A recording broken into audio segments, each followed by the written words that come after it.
Ang sekreto ani mga perfect ato itudlo sa inyo kay daghang kay wala na hibaloan ni no. So ato itudlo sa inyo mga perfect. Nara siya no, ang ato ang magic box. Ang iyang sekreto ng mga perfect nara mga perfect ko.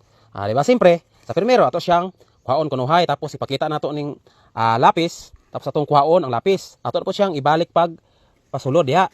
Pagkahuman, isaksak na po natong lapis. Pag saksak na to sa lapis mga perfect, simpre mosulod na siya ang lastiko.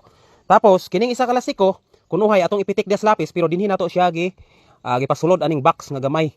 No, ang uban nag-ingon nga ako do ko nang gipitik dito sa layo o asa rapid down lagpot pero nara na diha nato gipitik mga perfect. Siyempre pag pulas na to ana, mabilin din ang lastiko nga isa. Di ba? Kini siya mga perfect, pwede sab gyapon nga ato ang ibutang ani. Taklob sa kinya bisag unsa nga taklob, bangaga lang nato ang dinhi nga side para nga pagsulod sa lapis, mosulod siya.